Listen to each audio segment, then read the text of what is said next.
aplauda o Senhor Jesus.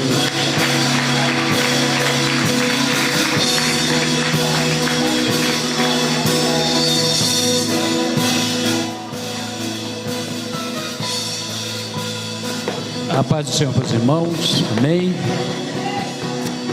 Mediante tantas maravilhas que o Senhor demonstrou nessa noite, eu quero estar lendo uma pequena passagem aqui que Jesus deixou para nós, em Mateus, amém.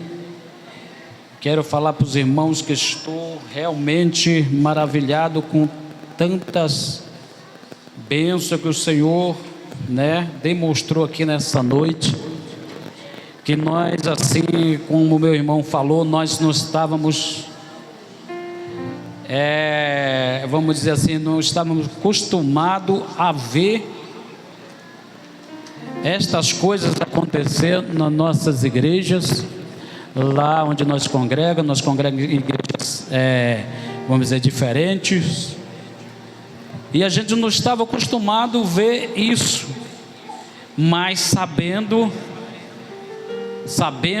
que vindo da pessoa certa, da pessoa usada pelo Espírito Santo de Deus, carregando a tal unção, nós podíamos entender que iria um dia nós ia ver essas coisas na nossa frente, ou até mesmo participar de tanta coisa, de tanta glória que o Senhor, que o Espírito Santo demonstrou nessa noite. Glória a Deus. Quero falar para os irmãos que eu não quero ir muito além. Vamos ler aqui Mateus 6, versículo 9. Amém? Que diz assim: portanto vos orares assim: Pai nosso que está no céu, santificado seja teu nome, venha a nós o teu reino, seja feito a tua vontade, assim na terra como no céu. Vamos só até aí, amém? Glória a Deus. Então eu quero falar para os irmãos, desde já, que não há maneira de a pessoa glorificar a Deus sem a presença do Espírito Santo. Quando Jesus quis dizer nesta palavra, assim na terra como no céu, nós podemos entender que essa parte B do versículo, assim na terra como no céu, nós podemos entender que Jesus quis mostrar que a terra é referência do céu. A terra é referência do céu.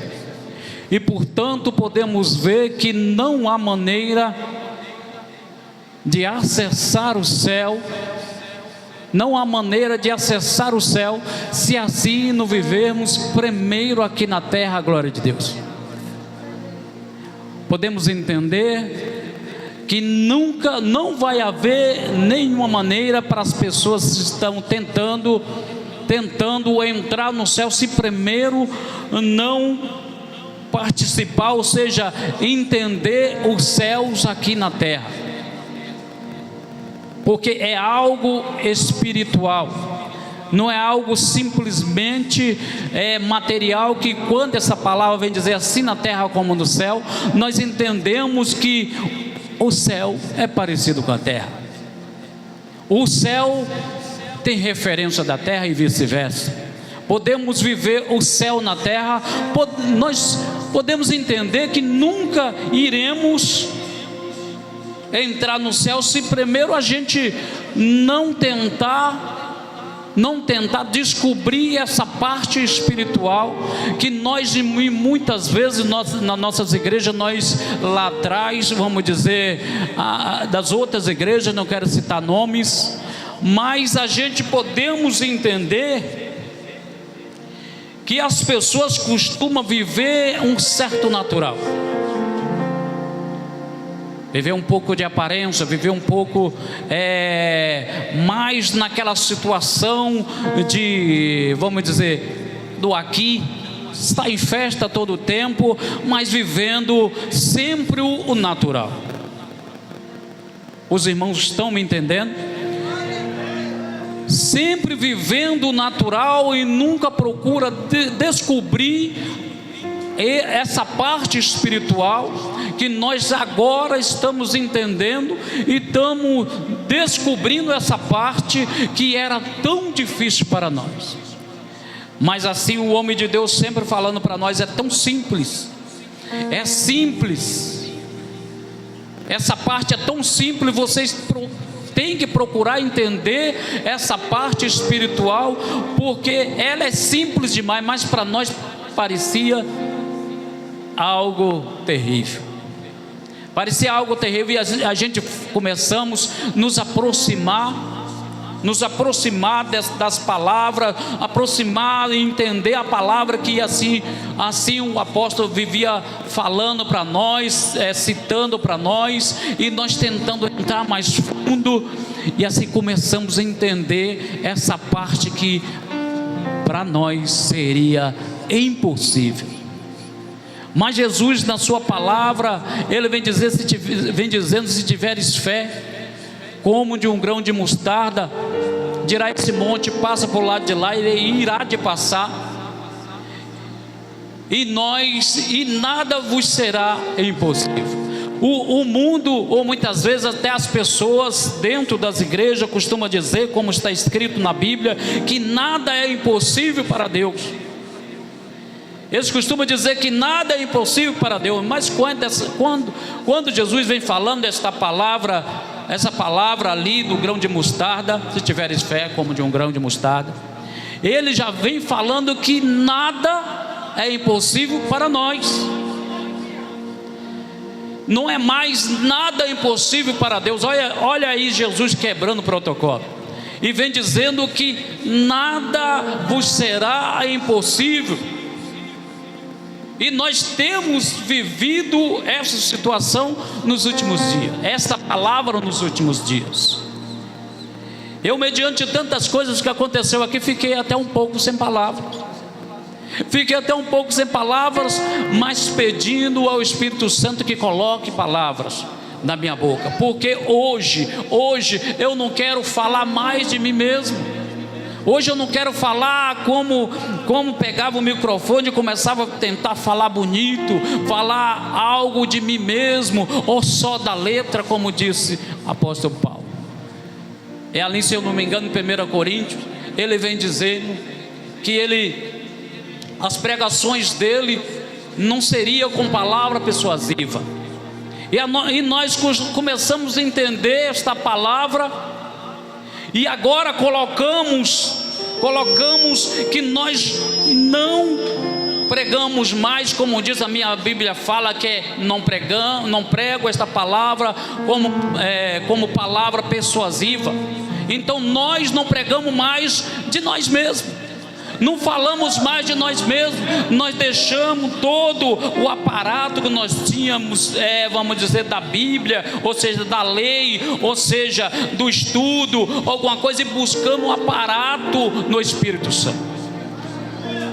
Buscamos um aparato nele para nós poder falar dele, falar de acordo à língua do Espírito Santo de Deus.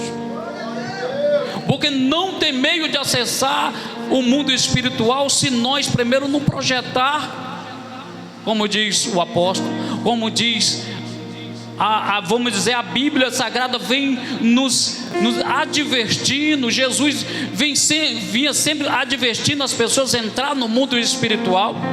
Diga como? Por parábola. Muitas pessoas falam assim, que Jesus falava por parábola para ficar mais fácil para entender, mas é fato. Só que as pessoas acham que Jesus falava por parábola para ficar mais fácil entender as coisas aqui, as coisas daqui, as coisas terrenas.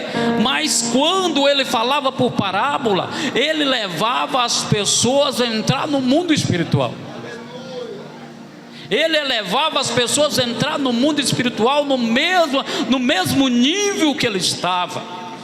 E às vezes a gente nos colocamos, nos prendemos e causamos em nós mesmos uma certa barreira, não entendemos o que é que Jesus falava tantas vezes e muitas vezes em parábola.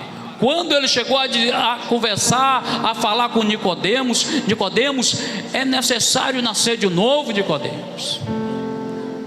E assim Nicodemos, como todo mundo conhece a passagem, porventura voltarei ao ventre da minha mãe sendo velho? E Jesus respondeu: não, é necessário nascer da água e do Espírito. Quando ele levou Nicodemos nessa dimensão espiritual, ele levou Nicodemos numa dimensão espiritual que ele mesmo já estava. E Nicodemos teve que entender que seria nascer da água e do Espírito. E assim a gente entendemos que quando a pessoa vem a pregar com palavra persuasiva, ou seja, impondo às pessoas fazer coisas que assim não consegue carregar, coloca um jugo e um fardo nas pessoas que não consegue carregar de forma alguma, e as pessoas ficam sem poder se mover na dimensão do Espírito Santo, porque o jugo foi colocado. Eles usam, vamos dizer, muitas vezes as pessoas usam a Bíblia para colocar o próprio jugo nas pessoas, falando: você tem que fazer assim. Mas elevando para o lado espiritual, quando a pessoa coloca essa barreira, ninguém consegue vencer esse jugo, ninguém consegue vencer essa barreira. É isso que muitas vezes as pessoas falam: você tem que fazer. Mas certa vez eu estava conversando com o pastor, falando: pastor, não é desse jeito, porque assim diziam o pastor, aquela irmã tem que tirar aquele brinco, tem que tirar aquela roupa daquele modo. Eu falava para o pastor, não é desse jeito, porque esse assunto tem que ser curado de dentro para fora, e não daqui para fora, de fora para dentro. Tem que ser curado de dentro para fora.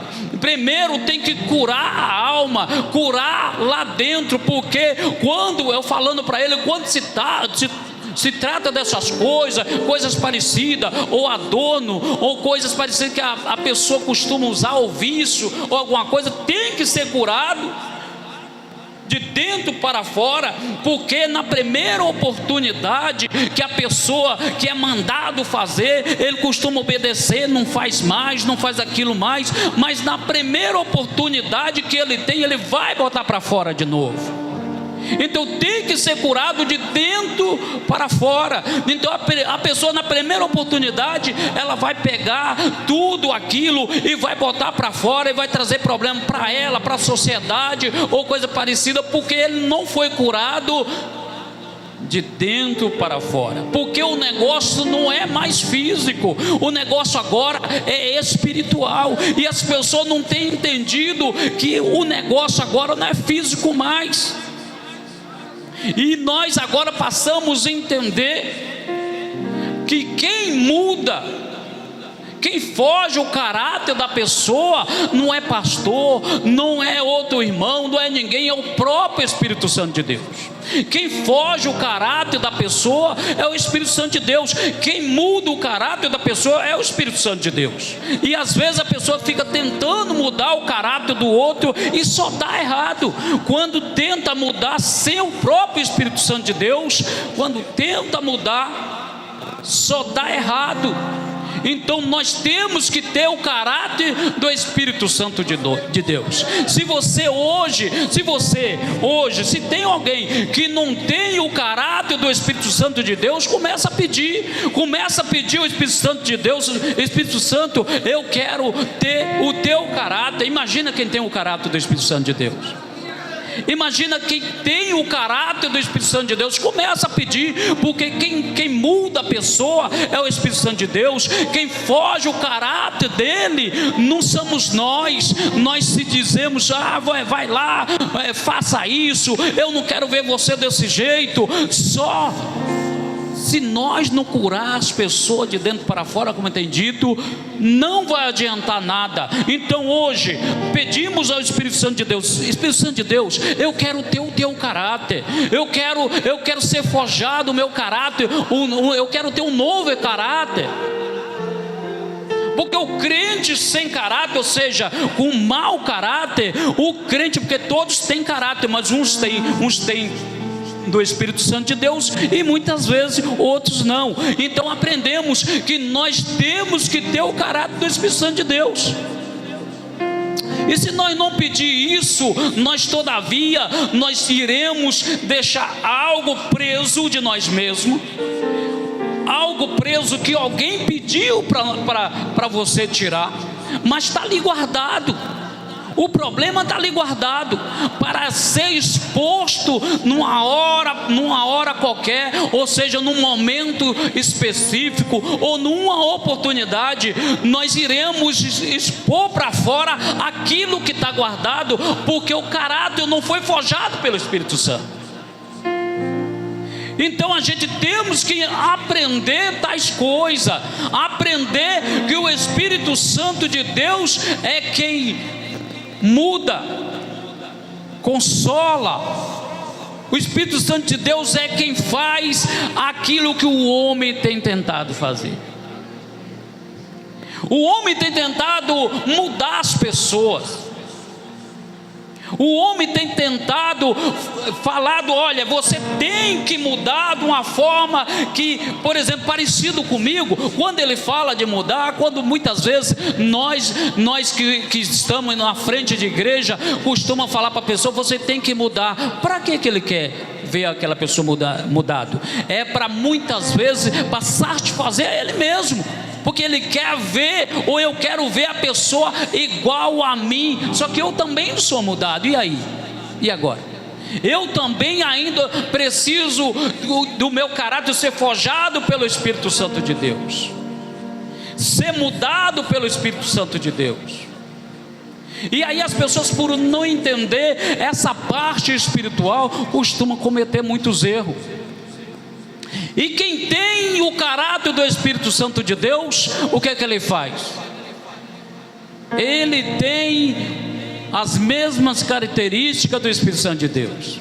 Quem tem o caráter do Espírito Santo de Deus, ele ama ou não? Quem tem o caráter do Espírito Santo de Deus, ama o seu próximo. Porque sabemos que aquele que diz que ama a Deus, mas não ama o seu próximo, é mentiroso e a verdade não está nele. Sabemos que a própria Bíblia vem dizendo que aquele que não ama, que diz que ama a Deus e não ama o seu próximo, é mentiroso. O que devemos fazer? Então é isso que estou passando. Aquele que tem o caráter do Espírito Santo de Deus consegue amar o seu próximo.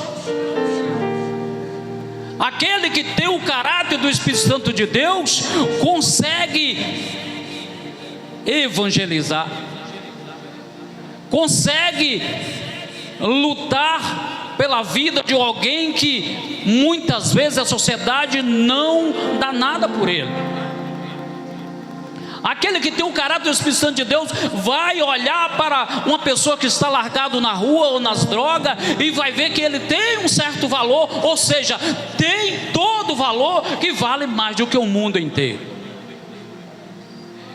Então devemos pensar nessa noite, não importar só com nós, porque quando importamos só com nós mesmos, a gente está precisando do caráter do Espírito Santo de Deus.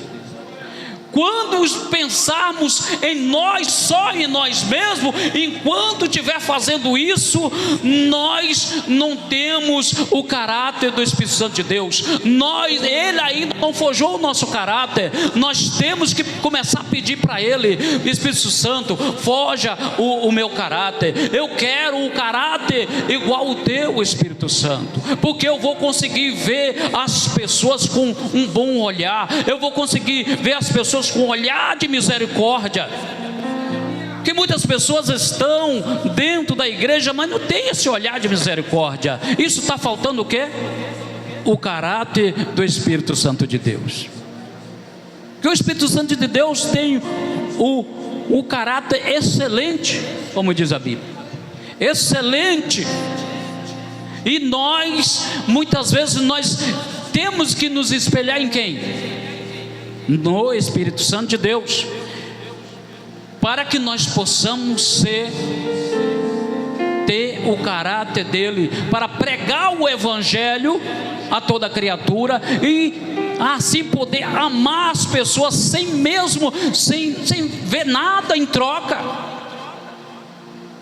E muitas vezes a gente doamos com a mão e já queremos com a outra. Fazemos alguma coisa por alguém, mas alarmamos a todo mundo que eu fiz, eu vou fazer, eu estou fazendo. Aí o Espírito Santo de Deus fala assim: é melhor tu não ter feito. É melhor tu não ter feito, porque você está envergonhando a pessoa e a si mesmo. E a gente não devemos envergonhar o Espírito Santo de Deus. Não devemos, porque como eu tenho dito lá na minha congregação, eu tenho dito que o Espírito Santo de Deus, como todos sabem, que a Bíblia diz que Ele é uma pessoa. Se nós envergonhar Ele é uma pessoa. E quando se trata de pessoa, trata de sentimento. Se você reconhece que o Espírito Santo de Deus é uma pessoa, você tem que reconhecer que ele também tem sentimento. Ele não pode ser maltratado. Ele não pode ser maltratado, que é Ele que te convence, Ele que te ajuda, Ele que te consola. Ele não pode ser maltratado por certa situação. Então vemos e acordamos para tais coisas, para não ficar aí batendo cabeça, achando que nós somos grandão demais, achando que nós podemos demais, enquanto nós não temos nada sobre o Espírito Santo de Deus, não temos o caráter dele. Agora, quando nós tiver o caráter do Espírito Santo de Deus, aí a gente vai se anunciar e pronunciar: agora, pelo Espírito Santo de Deus, eu sou alguma coisa. Eu sou alguém porque o Espírito Santo de Deus me tornou alguém. Devemos entender cada vez mais a palavra de Deus. Eu estou muito agradecido ao Senhor por estar participando junto com vocês aqui de tão grandes bênçãos, assim como meu irmão falou, a minha cunhada falou. E isso para mim tem sido gratificante, tem sido algo assim que eu quero ver mais, vamos dizer assim. Amém? E desde já eu agradeço já a minha oportunidade, agradeço o apóstolo, a esposa do apóstolo, a todos os irmãos, em nome de Jesus.